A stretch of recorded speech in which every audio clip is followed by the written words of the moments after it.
Við ræðum efnahagsmál við forsætisráðherra eftir augnablik og athugum hvað Íslendingurinn á götunni hefur þau að segja, sem og ástandið á sinni eigin pyngju. En við byrjum á efnahagsmálunum sem hafa verið rædd í allan dag á Alþingi. Þingmenn hafi ekki sleppt orðinu síðan Geir Haarde forsætisráðherra steig úr pontu eftir hádegi, eftir að hafa flutt ræðu sína sem fjallaði efnahag þjóðarinnar og ekkert annað. Hann sestur hjá Svanhildi. Velkomin Geir. Takk. Við skulum bara byrja á þessu fyrsta, því að við tölum nú talsvert kreppu, en þú sagðir í dag að það væri mikilvægt að greina aðstæður rétt, að þessar aðstæður birtist okkur í krefjandi verkefni en ekki neyðarástandi eða raunverulegu kreppu. Nákvæmlega bara að spyrja þig, hvernig skilgreinir þú kreppu? Það má sjálfsagt alltaf deila um það hvaða orð eru notuð yfir tiltekið ástand. Ég var að vísa til raunverulegra kreppu eins og Íslendingar kynntust á 20. öldinni, kreppan hér fyrir stríð til dæmis. Auðvitað ekki þetta að bera þetta saman. Ástandi núna þannig að lífskjörin í landinu eru þau sömu og svipuðu þau voru hér fyrir 2,5 ári síðan. Þá voru þau talin nokkuð góð, meira að segja voru þau þá betri en nokkuð tíman áður. Við erum núna komin á það stig. En auðvitað erum við núna komin í varnarbaráttu. Við erum að sjá fjöldauppsagnir, það eru bara í síðustu viku var sagt upp yfir 400 manns. Myndið þú ekki telja að þetta væri merki það ákveðið neyðarástand? Nei, neyðarástand ekki rétt orðið á þessu stigi og okkar verkefni náttúrulega að afstýra því, komið vekk fyrir að verði neyðarástand. En það greinist að fyrirtækin eru komin í mjög mikla varnarbaráttu. Þau eru mörg hver að setja sig þær stellingar að geta varist erfiðleikum með því að segja fólki. Það ekki víst að allir missi vinnuna á endanum, mér skoðst ég vona maður það, en atvinnuleysið í landinu ekki nema 1,1 eða 2%. Það ennþá mikil þensla, við sáum það á tekjum ríkissjóðs. Þannig að enn sem komið þetta ekki orðið að neitt kreppu eða fáraviðri, en við þurfum að gæta að okkur, það er það sem ég var að segja í dag. Það má búast við því að kjörin versni, eitthvað umfram það sem nú hefur þegar gerst. En auðvitað erum við þannig í stakk búin sem þjóðfélag og efnahagskerfi að við náttúrulega munum sitja á okkur það er aðstæður og sækja svo fram á nýjan leik. Fyrst við erum farin að tala um fyrirtækin og varnarbaráttu þeirra. Þá langar við til þess að sýna þér hérna lista sem ég er með yfir 11 fyrirtæki. Þetta eru fyrirtæki sem valin eru, við getum sagt af handahófi. Þetta eru tölur, við skulum bara fá upp þennan lista. Þetta eru tölur sem við tókum saman eftir milliuppgjör, þetta er staðan eins og hún var eftir fyrstu 6 mánuði ársins og ef við fáum þetta þannig að sjá við þetta að þetta eru 11 fyrirtæki, þau skulda hátt í 1800 milljarða, eigið þeirra er 483 milljarðar, tekið tillit til viðskiptavildar, sem þýðir það að þau eru þetta misjafnlega stödd þessi fyrirtæki en þau eru með það bil 4 sinnum meiri skuldir heldur en eigið og ef maður tekur viðskiptavildina frá þau eru komin í neikvæða eiginfjárstöðu. Hvað segir þú þessar stöðu þessar fyrirtæki? Getur maður ekki eiginlega sagt að ef þessi fyrirtæki rúluðu öll yfir þá er Ísland háð gjaldþrota? Já, ég held nú ekki að þessi listi sé valinn af einhverju sérstakri tilviljun eins og þú sagðir því að þetta er ábyggilega skuldugustu fyrirtæki landsins. Það eru mörg fyrirtæki sem eru í svipari stöðu á þessi og ég ger ekki lítið þarna eru þarna mikil vandamál framundan fyrir stjórnendur þessara fyrirtækja og þetta er það mikið hagsmunamál fyrir okkur sem þjóð að fyrirtæki að borð við þessi hér komist gegnum sína erfiðleika og það er eitt af því sem við höfum náttúrulega verið að gera hér. Við höfum verið að lækka skatt á fyrirtækjum, við höfum verið að grípa til þess. En hvað gerist ef að fyrirtæki sem að skulda hátt í 800 milljarða, hvað gerist ef þau rúla yfir?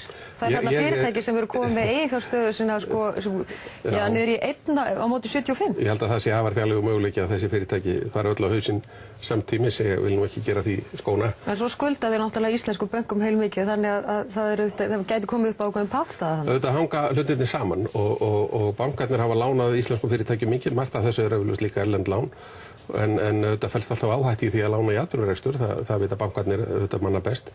En ef ekki bara vona það að þeim takist að vinna sig út úr þessu. En ef þeim tekst ekki, hvað getur íslenska ríkið gert? Þú getur ekki spurt mig. Hvað gerðu þið til dæmis ef einn af stóru íslensku bönkunum fari rúllað yfir? Það er bara eins og við sjáum með Hróarskeldubanka í Danmörku daginn. Hvað getur íslenska ríkið gert segjum bara ef Glitnir fari á höfuðið? Nei, þetta er auðvitað spurning sem ég get ekki og vil ekki svara. Ég tel heldur engar líkur á því að neitt af stóru bönkunum okkur heldur ekki þeirri litlu fara á hausinn eða þú átt við það. Það er held ég langt í land og af og frá að það gerist. En við sáum að margir af bönkunum, eins og þú talar litlu bönkunum, eru í mjög miklum erfiðleikum. Margir af sparisjóðunum eru eins og einhver orðaðan daginn konur á heljarþröm. Já, þeir standa misjafnlega vel. Kaupþing nú að gera samninga við tvo, að taka að sér rekstur Mýrasýslu Sparisjóðsins og svo er sameining við Sporvon. Þetta er langt best að mál sem þessi leysist á hinum frjálsa markaði með samningum milli fyrirtækjanna ef að þess gerist þörf. En ég er sannfærður að það verði ekki stórfellt áföll hér í fjármálakerfinu. En hávaxtastefnan hefur náttúrulega verið gagnrýnd mjög mikið. Hversu lengi heldur að fyrirtæki eins og þessi haldi út í þessari vaxtastefnu? Það get ég ekki fullyrt en því fyrir sem okkur tekst að nánuðu verðbólgunni, þeim mun fyrr fara vextirnir að lækka. Þess vegna er það sameiginlegir hagsmunir allra að vinna bug á henni. Og hvernig ætlar nánuðu verðbólgunni? Það er náttúrulega megin markmið. Ef við náum hér stöðuleiki í gengi til dæmis, þá mun færast meiri ró yfir verðlagið og verðlagshækkanir. Og það nú það sem maður allir spá, að það muni frá með þessu hausti muni verðbólgan minnka og þar með aukast líkurnar á því að vextirnir lækki. Ég er með í höndunum spá það að verðbólgan verði komin á miklu viðráðanlegra stig strax fljótlega á næsta ári. En auðvitað verðum við að koma okkur í gegnum þennan kúf og allt sem að hjálpar við að öll atvinnuuppbygging til dæmis, allar ákvarðanir að nýta auðlindir og þess áttar, það hjálpar allt í þessu. En þú sagðir eitthvað mjög svipað þessu hjá okkur í vor. Síðan hefur ástandið nú ekki skánað og þú sagðir nú reyndar í mars og hlýtur að hafa séð eftir því nokkrum sinnum að botninu væri náð. Já, sko, ég bara mat ástandið þannig þá. Ég, þarf ekki að sjá eftir neinu sem ég hef sagt. Maður metur ástandið á hverjum tíma með þær forsendur sem fyrir liggja og þær upplýsingar sem fyrir liggja. Við erum að ganga í gegnum verðbólgukúf. Við þurfum að koma okkur út úr honum. Við þurfum líka að koma í veg fyrir að atvinnuleysi verði hér viðvarandi vandamál og hér verði fjölda atvinnuleysi. Þá sé sameiginlegt markmið allra stjórnmálamanna á Íslandi. En við þurfum líka að ganga þannig frá hlutum að það sé raunveruleg starfsemi í hagkerfinu okkar, raunveruleg framleiðsla og hún geti aukist. Að það sé á bakvið allt þetta atvinnustarfsemi sem skapar verðmæti til útflutnings og til þess að greiða fólki laun og skaffa vinnu. En varaformaðurinn, hann hefur sagt að áherslu ykkur aðgerðir birtist í fjárlögunum í haust og það er kannski ekki óeðlilegt að segja það. Seðlabankinn er að reyna að slá á verðbólgu með því að hafa háa vexti og slá þannig á þenslu. En hvað ætlar ríkið að gera? Ætlið þið að draga úr útgjöldum í næstu fjárlögum og ekki vera með neina innspýtingu inn í atvinnulífið eða hagkerfið? Hvað ætlið þið að gera? Það kemur náttúrulega bara í ljós þegar fjárlagafrumvarpið birtist 1. október. En því hefur náttúrulega verið spáð lengi að í kjölfarið á þessari miklu uppþenslu og þessu hagvaxtarskeiði sem nú er á enda, að þá myndast halli á ríkissjóði. En þurfum við að bíða í máli eftir að vita það hvort að þið ætlið að draga saman og minnka aðgerðir, því að Árni Matthíasson fjármálaráðherra sagði nú strax í síðustu viku að atvinnulífið myndi fá ákveðna innspýtingu frá ykkur. Sko, við vorum gagnrýnd fyrir það fyrir ári síðan að vera með mikla framkvæmdir á þessu ári, opinberar framkvæmdir, og auðvitað var það ákvörðun sem var rétt. Ertu þá að segja að þið ætlið að draga úr framkvæmdum á aðstæðum? Nei, ég er ekki að segja það, ég er ekki að segja neitt um það. Ég er bara að segja það að það er skynsamlegt að beita hagstjórnartækjum ríkisins til þess að vinna gegn hagsveiflunni, auka framkvæmdir þegar það er niðursveifla og draga frekar úr þeim þegar uppsveifla. Nú er niðursveifla, þannig að þá geta allir dregið sínar ályktanir. Þannig að þið viljið þá auka framkvæmdir en Seðlabankinn, hann vill draga úr framkvæmdum og hann í raun og veru kannski vill fá ákveðið kreppuástand til þess að ná niður verðbólgunni, ná verðbólgumarkmiðunum og koma þessu í ákveðið jafnvægi. Er þið þá ekki að togast á? Er þetta ekki bara ósamrýmanleg stefna? Það er að segja í ríkisfjármálunum annars vegar í peningamálastefnan hins vegar? Nei, það er ekki þannig og það er rangt að segja að Seðlabankinn vilji koma hér á kreppu ástandi. Seðlabankinn hefur hert tökin í sambandi við peningamálin til þess að vinna bug á og reyna að drepa niður verðbólguna í fæðingu, koma henni niður á viðráðanlegt stig sem fyrst og auðvitað getur það verið umdeild aðferð en úr því sem komið eru þetta ekkit inn í myndina annað en að fylgja því eftir með þeim hætti sem gert hefur verið. En því fyrir sem við komumst í gegnum þann kúf, þeim mun fyrir verðbólgukúfin, þeim mun fyrir lækka vextirnir og þá geta eins og ég sagði í dag, maður búist við því að það sé betri tíð framundan. Förum aðeins út í það sem þið hafa verið að gera, eins og lántökuna, því þú tilkynntir nú í dag að þið verið að taka 250 milljóna evra lán eða það byrja 30 milljarða. Í sumar þá kom í ljós að þið hefðu fengið heimild frá Alþingi til þess að taka 500 milljarða lán.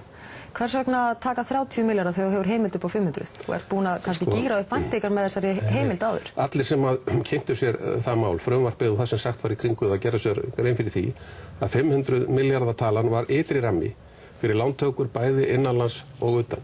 Og við höfum verið að nýta okkur þessa heimild, við höfum verið að taka lán hér innanlands, við höfum verið að gefa út víxla erlendis og við höfum verið að gefa út skuldabréf innanlands. Og núna opnaðist tækifæri til að taka 250 miljóna evra lán sem rúmlega 30 milljarða, kannski verður það meira. Hver lánar ríkinu þennan pening? Það eru erlendir bankastofnanir. Hvaða bankastofnanir? Já, það ætla ég ekki að segja frá strax fyrir að þetta mál verður endanlega frá gengið. Aðalatriðið í því máli er það, fólki finnst þetta lítil upphæð. Þetta er stamt næst stærsta lán sem íslenska ríki hefur nokkuð tíma tekið. Og sko það er búið að rugla fólki í rýminu með þessum upphæðum. Þegar maður ber þetta saman við 800 milljarðar skuldir þessar 11 íslensku fyrirtækja sem við slóum upp hérna áðan, þá virka 30 milljarðar þó að þeir séu mikill peningur fyrir venlegt fólk sem frekar bara dropi í hafið. Já, það þarf að setja þetta í samhengi við okkar þjóðarframleiðslu. Með þessari ráðstöfun og með því sem gert hefur verið á undanförnum vikum og mánuðum erum við búin að koma okkar gjaldeyrisforða upp í 500 milljarða króna. Hann var 200 í lok júní. Hann var 100 fyrir 2 árum síðan. Það er búið að fimmfaldan á 2 árum. Og þeir sem alltaf að gagnrýna skuldir íslensku bankana 4-5.000 milljarðar. Það er annað mál, sko. Við erum að tala íslenska ríkið og núna erum við komin upp undir rúmlega þriðjung af þjóðarframleiðslunni í forða, gjaldeyrisforða, sem er miklu meira heldur en langflest ríki á þann mælikvarða í kringum okkur. Sko, menn hlaupa á reyni í annað, sko, það er eins og, við erum gagnrýndi fyrir að vera með of lítinn gjaldeyrisforða, svo þegar við gerum eitthvað í því, þá er það gagnrýnt líka. Það er eins og þetta sé bara eins og að fara til búð og kaupa sér vettlinga að taka lán erlendis. Það er eins og fólk gerir sér ekki grein fyrir því að það eru gjörbreyttar aðstæður á fjármálamörkuðum og það er ekkert hægt að sækja sér lán á þeim kjörum sem menn helst vilja, bara eins og hendi sér veifað. Þetta er gjörbreytt, ekki bara fyrir íslenska lántakendur, heldur fyrir alla. Og það er hvergi í nálægum löndum sem nokkrum helvita manni dettur í hug að kenna íslensku ríkisstjórninni það sem að gerst hefur á alþjóða lánamörkunum. Það er bara hérna heima sem maður heyrir slíkar raddir. Þú sagðir í dag að það væri brýnt verkefni að auka verðmætasköpun í landinu með aukinni framleiðslugetu. Viltu fleiri stóriður, álver, virkjanir? Já, ég er auðvitað fylgjandi því að það verði fylgt eftir þeim ákvörðunum sem teknar hafa verið varðandi Helguvík. Ég er líka mikill stuðningsmaður þess að álverið á Bakka rísi. En þú ert í ákveðinni vanda í þinni eigin ríkisstjórn þar sem umhverfisráðherra mat. Umhverfisráðherra hefur sagt að þetta mun ekki tefja málið nema nokkur mánuði. En aftur á móti hafa framkvæmdaraðilar sagt að þeir telji það að þetta myndi tefja framkvæmdir það bil ár. Ert þú þá að segja hér að þetta muni ekki tefja þetta mál? Ég veit það ekki. Það er verið að vinna í því og það er verið að rannsaka það mál til hlítar. Þannig það getur verið að þetta tefjist? Já, það skal ég ekki fullyrða en aðalatriðið er það að það er allir sammála um það. En þú vilt ekki fullyrða en umhverfisráðherra segir þetta eigi ekki tefja en þú vilt ekki staðfesta? Ég treysti því að hún hafi rétt fyrir sér. En eigi að síður tala allir núna í þeirri fullvissu að þetta álver rísi á Bakka. En við erum hins vegar ekki að tala um það fyrir eftir allnokkur ár. Núna erum við að reyna að koma okkur í gegnum aðsteðjandi vanda. En hitt er auðvitað mjög mikilvægt að þetta álver komi á Bakka eins fljótt og hægt er. Annað sem er svolítið til vekur athygli og kannski rýri trúverðugleika ríkisstjórnarinnar, það er það að þið talið ekki alveg einum rómi íslensku myndina. Formaður Samfylkingarinnar í dag, Ingibjörg Sólrún, hún talaði nú ekki sérstaklega vel um hann og ekki heldur varaformaður utanríkismálanefndar sem einn er í Samfylkingunni. Er þetta ekki partur af vanda ykkar að þið eru ekkert að einu málum þetta? Það hefur alveg legið fyrir frá því við myndum ríkisstjórnina og við erum ekki sammála í þessum Evrópumálum og við höfum ekki verið sammála evruna heldur. En evran er ekkert á dagskrá núna, sko, eins og marg hefur komið fram. Það er margra ára verkefni að menn vilja taka hann upp. Menn hafa bara misjafna skoðanir á þessu, en þetta er ekki mál dagsins. Við erum með ákveðin vandamál að leysa hérna. Evran er bara, kemur því mál ekkert við. En hvernig ætlar þá að leysa þetta? Já, ég fór nú yfir það í dag. Að við höfum verið að ráðast hérna í miklar aðgerðir en ef þetta eru sumt af þessu ekki í valdi íslensku ríkisstjórnarinnar frekar þeirra bresku eða bandarísku að leysa og þá verðum við að sætta okkur við það að hér hefur orðið og verður áfram ákveðin kjaraskerðing en ef við höldum að byggja upp okkar auðlindir og hagnýta þær eins og best við getum að þá höfum við náttúrulega alla möguleika, við erum með unga þjóð, við erum með öflugt lífeyrissjóðakerfi, við erum með velmennta fólk og svo framvegis og svo framvegis. Þannig að við mögum ekki gleyma því að tækifærin eru mikil framundan ef við leiðum að koma okkur í gegnum aðsteðjandi vanda. Það er eiginlega ekki hægt að sleppa þér hérna á þess að spyrja það út í könnun Gallup sem að birt var í gær. Já. Það lítur hafa verið ákveð áfall að vera ekki lengur formaður stærsta stjórnmálaflokksins á Íslandi. Þetta hefur nú verið áður svona í könnunum hér fyrir nokkrum árum að Samfylkingin hafði meira fylgi en við. En auðvitað það svo Var það ekki aðalega tengt fjölmiðlamáli? Þannig að var þetta að benda á svo sem einhverja eina orsök fyrir því að Sjálfstæðisflokkurinn staði svona illa? Sko, ég spái nú ekki mikið í kannanir frá mánuði til mánuðar. Við erum með sami þessum mánuði og við vorum í síðasta mánuði, Samfylkingin bætir við sig. Ég óskaði þeim til hamingju með það. En Samfylkingin er náttúrulega í ríkisstjórn með ykkur. Hvernig stendur á þessu Ég held að ástæðan sé sú að forystuflokkurinn í ríkisstjórn þarf alltaf að taka á sig meiri ágjöf þegar að illa gengur eða þegar erfiðleika steðja að í efnahagsmálum. Við erum að gera það og við víkjum okkur ekki undan því. En það er ekki kosningar fyrir eftir tæplega 3 ár.